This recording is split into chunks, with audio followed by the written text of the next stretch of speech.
வணக்கம். இன்றைக்கு நான் முருங்கைக்காய் கறிமிளகாய் கருவாடு வச்சு ஒரு வெள்ளைக்கறி வைக்க போகிறேன். அதை எப்படி செய்கிறதுன்னு பார்ப்போம் வாங்கோ.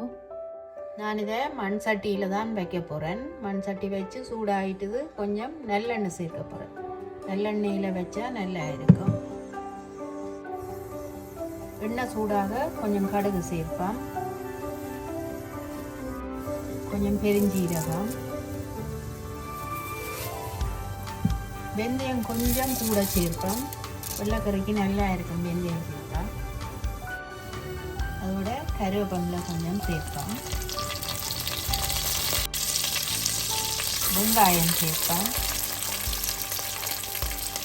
கறிமிளகாய் சேர்க்கிற நாடி பச்சை மிளகாய் சேர்க்கையில்.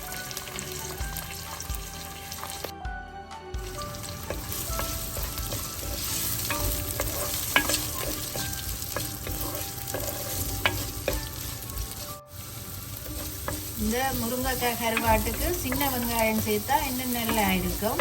என்னட்ட சின்ன வெங்காயம் இல்லாத நாடி நான் சிவத்த பம்பா வெங்காயம் சேர்த்துருக்கிறேன்.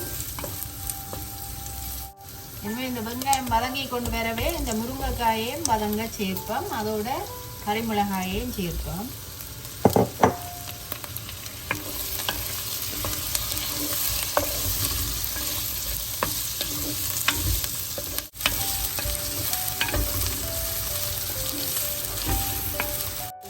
முருங்கைக்காய் வதங்கி கொண்டு வர நான் சிறிய கருவாடு எடுத்து வச்சுக்கிறேன். அதை சேர்க்க போகிறேன்.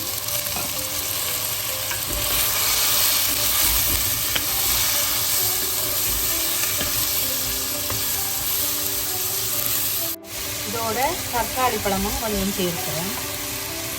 சேர்த்துட்டு எல்லாத்தையும் நல்லா கலந்து விட்டுட்டு ஒருக்கா மூடி வதங்க விடுவோம்.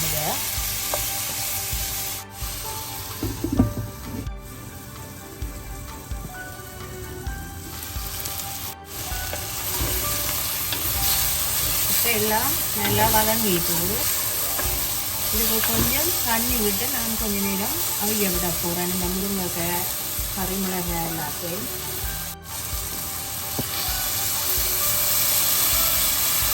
இந்த அவியலுக்கான தண்ணியை விட்டால் காணும்.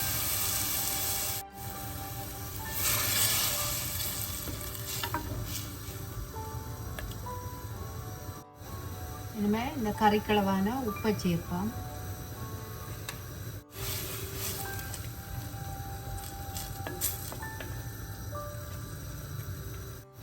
மூடி ஒரு 5 நிமிஷம் அவிய விடுவோம். இதை இந்த முருங்கைக்காய் தண்ணி விட்டு அவிய வச்சு ஒரு 5 நிமிஷம் ஆச்சுது. இப்போ பார்ப்போம்.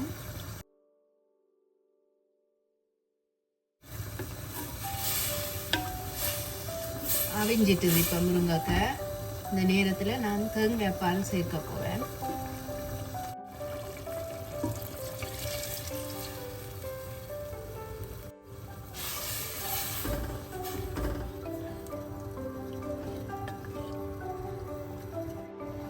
பாலை சேர்த்துட்டு நான் உள்ளி இடிச்சு வச்சிருக்கிறேன், அதை சேர்க்க போறேன்.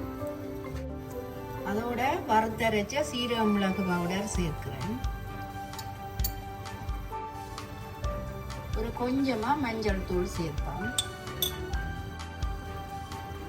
சேர்த்துட்டு எல்லாத்தையும் நல்லா கலந்து விடுவோம். இந்த முருங்கைக்காய் கறிமிளகாய் கருவாடை அவிஞ்சாலே சரி. பாலை விட்டுட்டு ஒரு கொதி வேற நாங்கள் ரக்கி எடுக்கலாம். இந்த கறியை கடைசியாக புறக்காய் புளி சேர்க்க போகிறேன். அவிய விடவே அது கரைஞ்சிடும் அதுக்குள்ள. அதனாடி நான் சுடு தண்ணிக்க போட்டு வச்சுருந்தேன்னா அப்படியே சேர்த்து விட்டுட்டு என்னமோ உப்பை பார்ப்போம். உப்பை பார்த்துட்டு கொஞ்சம் நேரம் அவிய விட்டு ரக்கினா சரி. இப்போ தேங்காய் பால் விட்டு ஒரு கொதி வேற இந்த கருவேப்பிலையை போட்டுட்டு ரக்கி எடுக்க போகிறேன் நான்.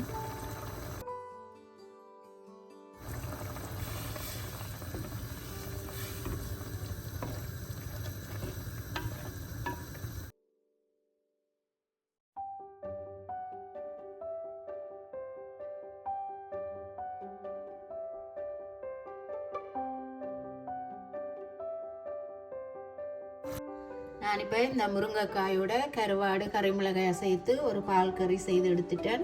அதுக்கு இந்த சீரகம் மிளகு தூளோட இந்த கொரக்காய் புளியும் சேர்த்து செய்த நாடி என்ன நல்ல டேஸ்டாக இருக்குது. இது வந்து சிவத்த புட்டு வெள்ளைச்சோரோடு சாப்பிட நல்ல டேஸ்டாக இருக்கும். இந்த ரெசிபி உங்களுக்கு பிடிச்சிருந்தா எங்களோட சேனலுக்கு ஆதரவு தாங்க. நன்றி.